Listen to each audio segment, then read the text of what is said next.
Sejam bem-vindos ao Sinfônica Praça Campinas. Eu sou o Wilson Dias, trombonista da Sinfônica de Campinas. Neste projeto, a orquestra apresenta os artistas da cidade. Hoje teremos o conto Leituras Fantásticas. Sigam o nosso canal e compartilhem.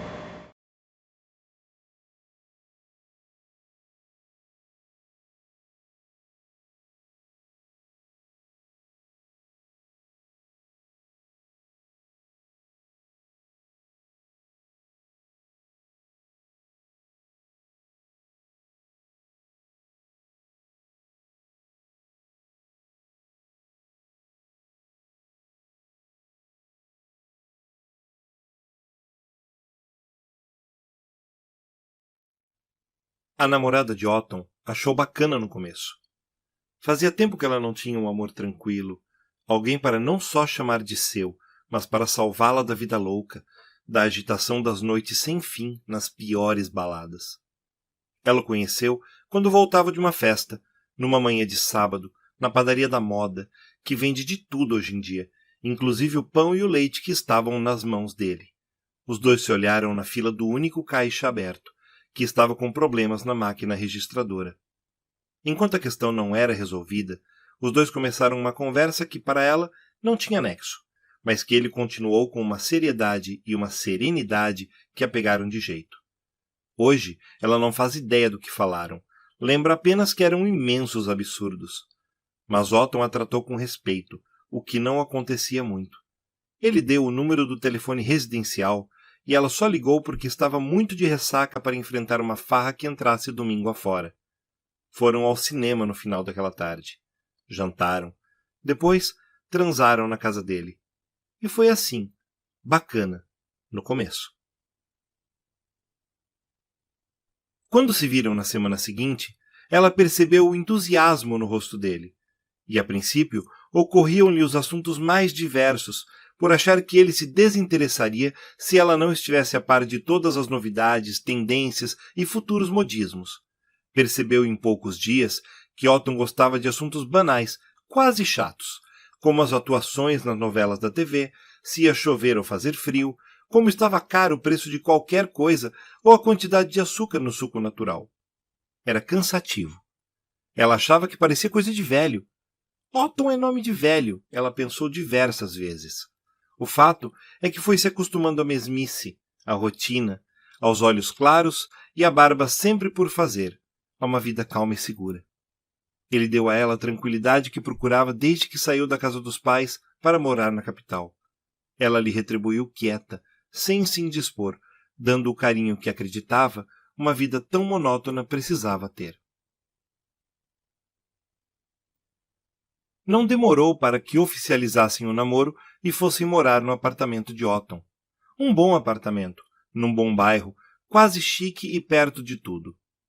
Ela poderia se acostumar com aquilo e foi o que ela fez. Ele tinha um bom trabalho e nunca reclamou da falta de dinheiro.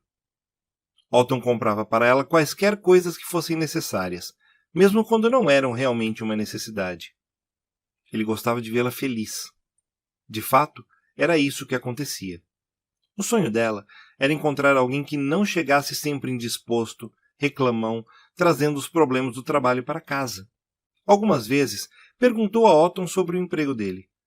Todas as vezes ele dizia que era um emprego legal, do qual gostava muito e que pagava bem. Em uma ocasião, perguntou como era o lugar. Ele disse que era um escritório grande, que dividia com algumas pessoas, que tinha uma grande mesa de reuniões e que durante quase todo o expediente era o que fazia, reuniões. Ela considerou o ambiente de trabalho coerente com a pessoa que ele mostrava ser, e nunca mais perguntou sobre o assunto. Otton já tinha pensado em ter uma namorada, mas a vida era muito boa para que tivesse que dividi-la com alguém. Desde que começou em seu emprego, sabia que seria divertido e que cada dia de trabalho seria uma aventura muito diferente da anterior. Tinha sido assim nos últimos 5 anos, e não havia sinais de que isso fosse mudar. Sempre foi um funcionário dedicado, chegando ao edifício todos os dias por volta das 9 da manhã. Quase sempre é o primeiro, mas os seus companheiros de escritório costumam chegar por volta no mesmo horário. Lá dentro, a alegria da pequena cozinha com a geladeira cheia e as máquinas gratuitas de salgadinhos, café e refrigerantes. E no compartimento anexo à parte interna da porta de entrada está o envelope do dia, que só deve ser aberto quando todos estiverem sentados à mesa de reuniões. São 5 as pessoas que trabalham com Otton. Ferdinando é o mais entusiasmado. Fica sempre especulando sobre o conteúdo do envelope e, de certo modo, isso serve para ficarem prontos para o que virá. Eleazar já faz o tipo calmo, sereno, pronto para as respostas mais racionais e agir como o advogado do diabo. Rony gosta de pegar os papéis e canetas e ficar desenhando, da hora que entra à hora que sai. Crispim parece estar constantemente desligado, mas é aquele que faz as perguntas certas quando os outros estão numa sinuca de bico.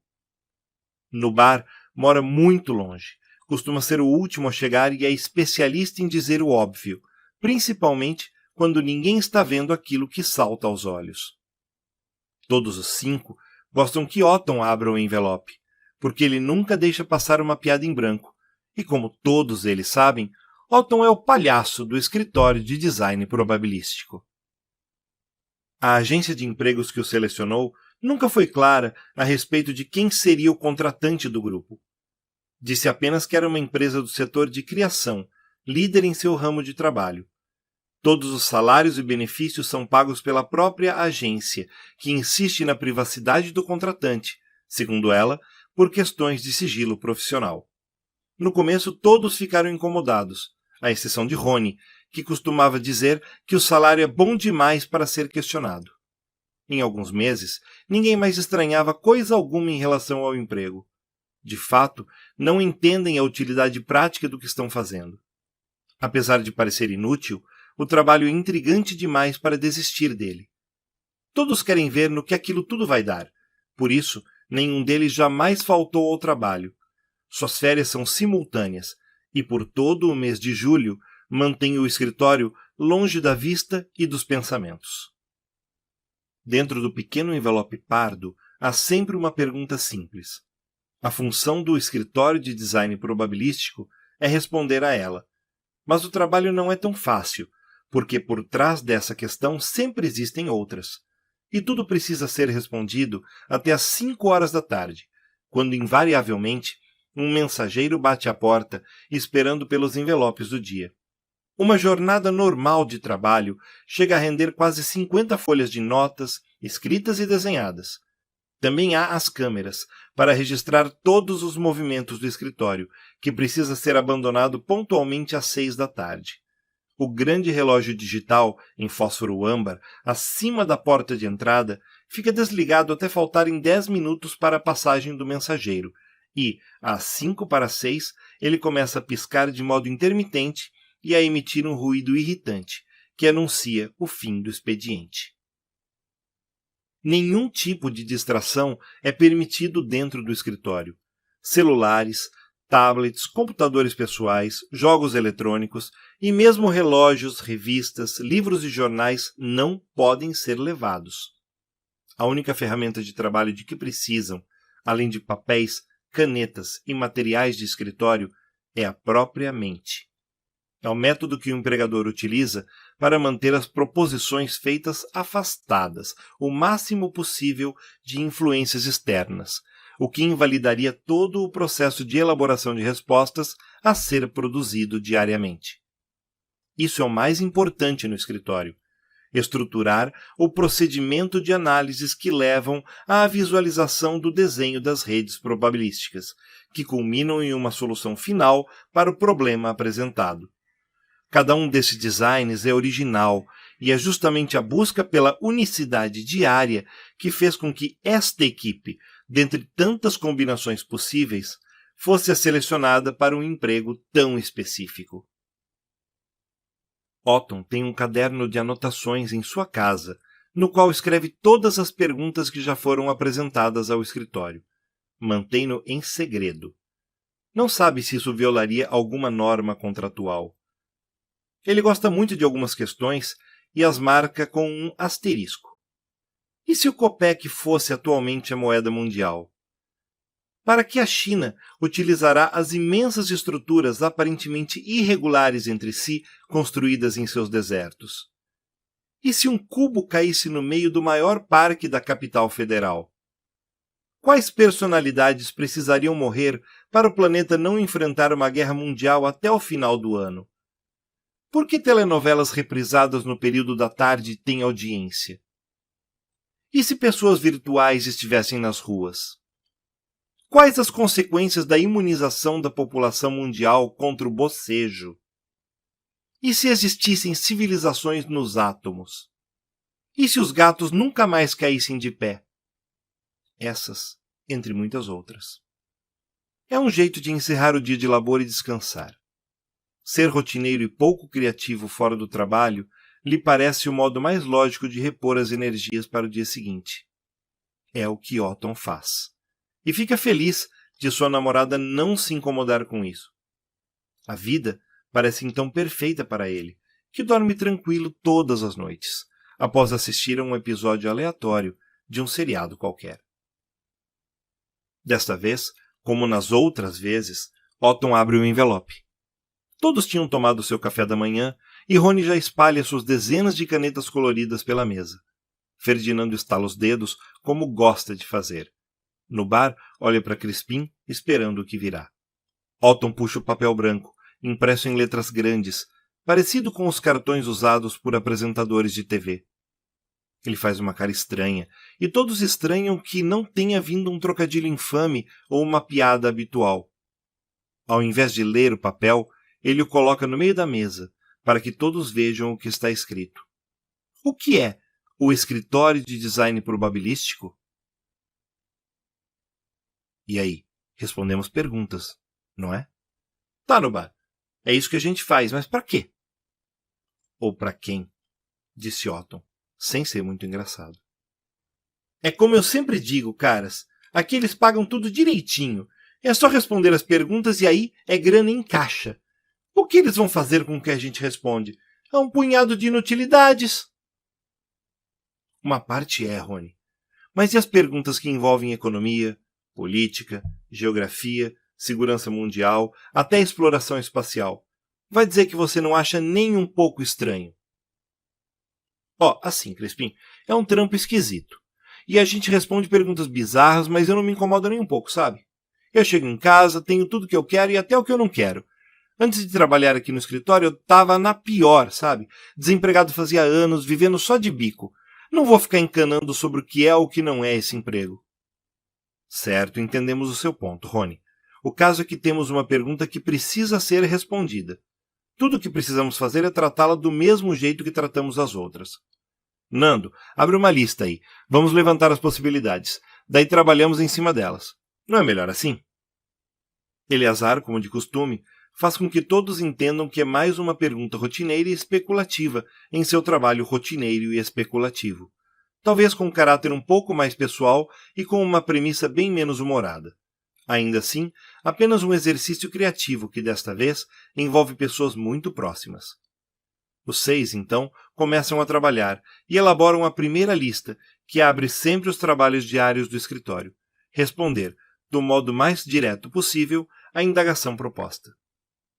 Na lista de Ferdinando, começam a aparecer os temas, que serão apreciados e especulados durante todo o dia.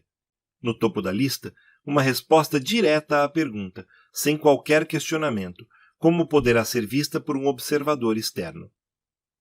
É um escritório no qual 6 pessoas se reúnem para responder questões sobre os mais variados temas durante uma jornada comercial de trabalho, nunca excedendo uma questão principal por dia.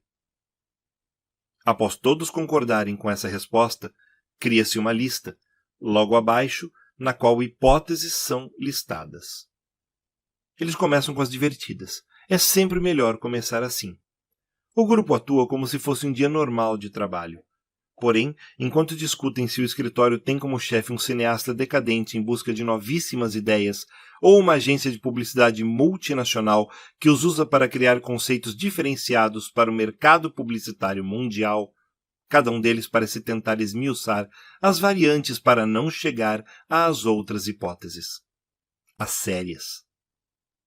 Pouco depois do que supunham ser o meio-dia, Crispim dirige a palavra a Eleazar, após uma piada de Otton seguida por uma grande gargalhada coletiva. E se o nosso empregador for menos nobre do que isso? E se for um grupo político, um empresário com intenções escusas? Sei lá, um grupo de militares?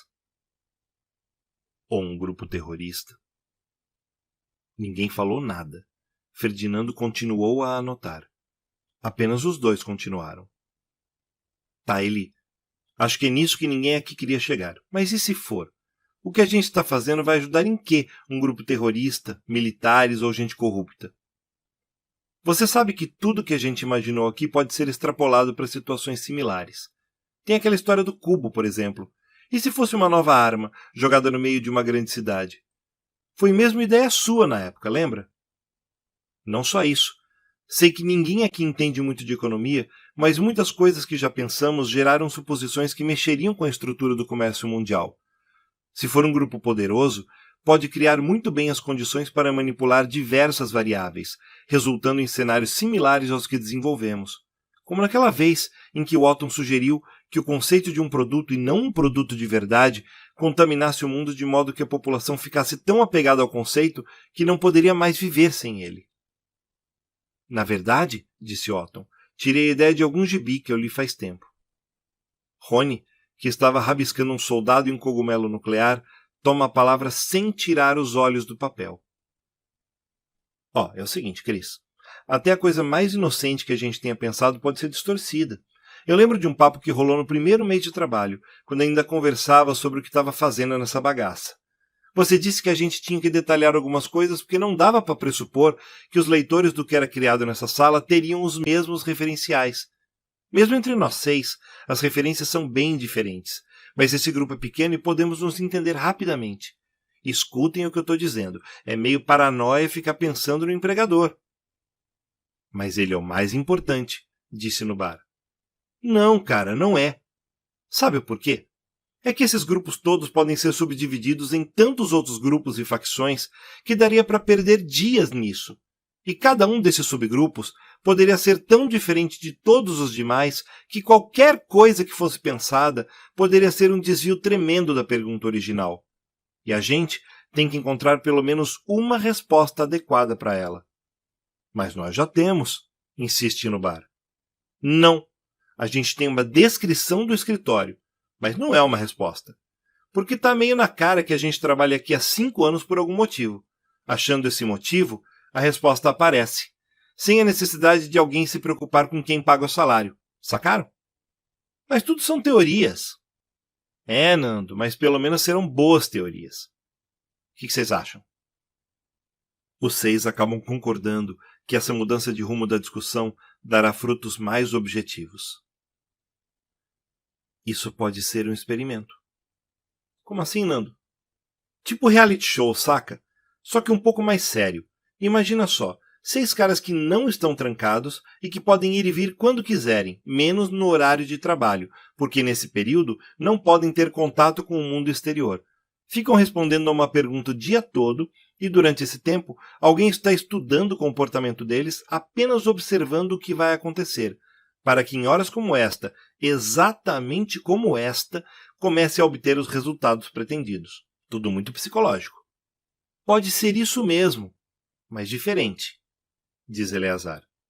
E se o experimento de verdade não estiver aqui dentro? E se esse experimento se der fora daqui? Tudo o que fazemos é completamente inútil. O que importa é o que fazemos da hora em que saímos até a hora em que chegamos. Mas isso implicaria em sermos vigiados o tempo todo fora daqui. E quem disse que isso é impossível, Otton? Câmeras de segurança para isso não faltam, nem pessoas. Ou alguém vai dizer que não conheceu nenhum amigo novo desde que começou a trabalhar aqui. Você conheceu até a sua namorada. E o Nubar acabou casando com uma antiga namorada que ele voltou a ver logo depois que começou no emprego. Vocês são mesmo uns paranoicos, insiste Rony. Tá bom. E pra você, cara? Que é tudo isso? Crispim estava bem de saco cheio. Uma piada. Pode até mesmo ser um experimento, mas sem nenhum senso prático. Tipo um passatempo para alguém se divertir. Todo mundo aqui já deve ter notado as câmeras no teto. Eu não duvidaria de mais câmeras escondidas em outros pontos do escritório. Um reality show no seu sentido mais estúpido. Meio show de Truman, meio sitcom. Transmitido por, sei lá, para algum circuito fechado de ricaços que nunca precisaram entrar no escritório. Porque se olharmos para cada um de nós somos uns personagens perfeitos. E se a minha namorada estiver mesmo lá para me espionar? Otton, se liga, é só uma hipótese. Mas é boa, não é? Ele está pensando na sua namorada, que fica o dia todo em casa, no tempo que ela tem para encontrar um jeito de descobrir o segredo do seu cofre e ler o que está contido no caderninho que nunca mostrou a ela. Especificamente, Otton está pensando agora em por que ela nunca questionou muito o seu trabalho no escritório. E também como ela, que parecia uma baladeira quando se conheceram, pode ficar tão tranquila com a vida monótona que ele obriga os dois a viverem. Na verdade, fora o Rony, todos estão quietos e pensando coisas como essa. No bar, decide abrir um salgadinho. Crispim abre seu terceiro refrigerante desde que começaram a discutir esses motivos. Ferdinando se limita a concordar ou discordar, empolgado, dos argumentos dos outros. E quebra o silêncio. Nós estamos criando fantasmas. Todos pararam para ouvi-lo. Fantasmas. O mundo precisa de fantasmas. Coisas inatingíveis, que não podem ser explicadas. Mistérios. Não são necessariamente espectros que aterrorizem as pessoas. Mas são coisas novas, esses fantasmas que criamos. E o homem costuma ter medo do novo. Olha o que está acontecendo desde que lemos essa pergunta. Não deveria haver motivo, mas nós ficamos com medo. Mesmo o Rony deve estar com receio em admitir que pode estar errado e ser, sim, algo bastante sério. Mas muitas das coisas que debatemos aqui são justamente soluções para acabar com situações em que as pessoas têm medo, Nando. Sabe quando a gente é criança, Eli, e tem pavor de mula sem cabeça, homem do saco, loira do banheiro, boitatá, saci? Essa fobia resiste até o dia em que entendemos que essas coisas não existem. Daí o medo acaba, bem na hora em que esses fantasmas morrem. Mas tudo o que projetamos neste lugar pode fazer com que fantasmas novos sejam criados. Fantasmas de todo tipo. Econômicos, sociais, alienígenas, culturais, para crianças, para velhos, para donas de casa, para todo tipo de pessoa. E olha só, bastou que nos colocássemos no meio para que cada um aqui também ficasse com medo de pensar nisso. Ferdinando tinha razão, o que deixou cada um ali, finalmente, apreensivo. Mas tem uma coisa boa nisso tudo. Quando tiramos esse medo do inconsciente e jogamos para o raciocínio, podemos dar um jeito nisso. Porque não temos medo de perguntar, de debater, nem de achar respostas. É esse o nosso jogo. O Nando tem razão. Se esse for o problema, sabemos que há um jeito de resolvê-lo. Nós temos a noção de tudo o que fazemos aqui em linhas gerais. Rony, tá pronto para desenhar o mapão? Com certeza. Então, pode pegar durex, canetinha e lápis, que isso vai ser bonito. Colocamos nesse mapa tudo o que lembrarmos das perguntas que já respondemos. Daí vamos ter uma boa ideia. Do que, Eli? De como seria essa suposta cartografia do medo, Otton. A partir daí, matamos os nossos fantasmas. Sem medo, acho que podemos dar uma bela resposta para quem quer que tenha mandado essa pergunta para nós hoje. Emendam folha atrás de folha. Mais de 20 folhas de papel grudadas com fita adesiva. Rony escreve na folha do meio a palavra medo, assim mesmo, em letras maiúsculas e bem vistosas, num vermelho bem vivo, e desenha um retângulo em volta. E começam a registrar as indagações de que se lembram. Percebem que Otton sabe de mais perguntas que todo mundo. Nem desconfiam que ele olhou para essa lista durante a maior parte dos seus dias como funcionário do escritório. Rony escreve cada questão recuperada com letras pequenas, circula e traça uma linha, a lápis, até a palavra medo. Perdem umas 2 horas nisso. Depois, no bar tem a ideia de fazer conexões entre essas perguntas, traçando linhas coloridas entre elas. Rony agradece nessa hora por ter mais de 60 cores de canetinhas. Começam a fazer legendas para tais conexões, incluindo algumas estranhas, como funk carioca, ataques auditivos e amor. Ainda não se davam por satisfeitos quando percebem que o relógio havia sido acionado. É isso? É, Rony, é isso. Trabalho lindo. Mas e aí, Eli? O que a gente faz com tudo isso? Juntamos com todas as outras anotações e colocamos no envelope do mesmo jeito que fazemos todos os dias, Nando. Mas nós não chegamos a uma conclusão. Vão querer uma resposta. Com certeza querem. Mas tem algo que eu ouvi uma vez que serve muito bem de resposta. Eleazar então pegou o mapa dobrado e a grande quantidade de papéis rabiscada naquele dia, colocando tudo em um grande envelope amarelo. Apanhou uma folha em branco, uma esferográfica, e escreveu algo bem no meio da folha. Dobrou 3 vezes e também colocou no envelope. Pegou a cola e fechou. 2 minutos depois, o mensageiro estava à porta. Entregou um envelope ao rapaz e, em seguida, fechou novamente o escritório. Todos estavam curiosos, mas foi Nubar que perguntou. O que você escreveu naquele papel? Algo que eu ouvi certa vez, há muito tempo, que resume o nosso raciocínio. Sempre existem aqueles que têm medo de que o medo chegue ao fim. Profundo isso? Bem, eu quero ir profundo de uma banheira assim que eu chegar em casa. Bem ao seu estilo, Alton quebra o gelo, e todos vão até a cozinha para esquentar lanches de micro-ondas e pegar as bebidas para o café da tarde, que tomam sempre antes de ir embora. Normalmente eles costumam falar um pouco sobre a pergunta do dia, mas desta vez preferem falar de amenidades, fazer piadas e relaxar. Rony e Nubar gostam de conversar sobre quadrinhos. Já Eleazar e Crispim quase disputam para saber quem sabe mais sobre os seriados da moda. Ferdinando, que começou a namorar há alguns meses, tem pedido algumas dicas para Otton, que também gosta de falar sobre jogos de tabuleiro, escovas de dente e relógios, coisas que ninguém ali acha que são bons assuntos para uma boa conversa. O tempo passa rápido, e quando percebem, o zunido insuportável que os expulsa de lá todos os dias começa. Ninguém se preocupa com a sujeira, pois é certo que pela manhã tudo estará limpo. Rony é o primeiro a ir em direção à porta, mas antes de abri-la, faz questão de fazer um comentário. Olha, acho que a gente fez um baita trabalho hoje, só que eu ainda acho que rolou uma paranoia. Mas tudo bem, não se fala mais nisso, tá? Até amanhã. Um a um, todos vão embora. Otton resolve pegar um pacote de nachos para ir comendo no caminho e sai por último. Ao sair, olha bem para as paredes. Imagina onde estão as outras câmeras. Procura distrair a cabeça enquanto caminha em direção ao metrô. Prometeu à namorada que a levaria ao cinema hoje e que depois fariam algo diferente. Um pedido dela. Ele já decidiu. Boliche. Não lembra se ainda sabe jogar, então fica treinando com as mãos por todo o caminho, elaborando strikes e spares em sua cabeça. Quando chega em casa, ela já está pronta, esperando apenas que ele se apronte para que possam ir. Abre a porta, toma um banho, se veste e, antes de sair do quarto, abre o cofre para fazer sua anotação diária e enterrar de vez o assunto do dia. Não demora mais do que 3 minutos. Ele está realmente feliz por uma noite diferente. Vão a pé e decidem que a noite está bonita o bastante para dispensarem o táxi. Enquanto ela fala sobre as coisas de sempre, ele se percebe distraído.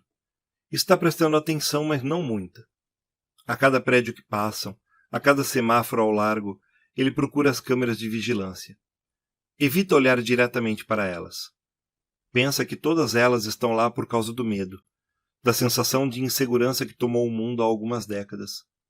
Ele se lembra de quando andava impune pelas ruas, pela noite alta, brincando com seus amigos de rua até as mães cansarem de chamar todos para dentro.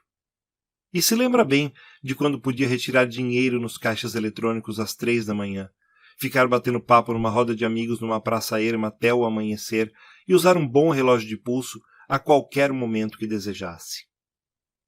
O medo repousa em cada vez mais lugares, Otto calcula. Está nos postes, nos prédios, nos celulares, nos computadores. A liberdade se tornou irreversivelmente vigiada e a maioria não se importa mais. De súbito ele percebe, ainda está trabalhando. Faz em sua cabeça a pergunta certa. Quem se beneficia com tudo isso? Seu olhar fica perdido. e olha para lugar nenhum. E ela, alheia a tudo, continua abraçada a ele, falando sobre a nova cor que quer para os cabelos, sobre a reviravolta de um seriado de ficção, sobre o novo celular que viu em uma loja e sobre a melhor amiga que insiste que o mundo vai acabar no final do ano e ninguém restará para contar o final da história.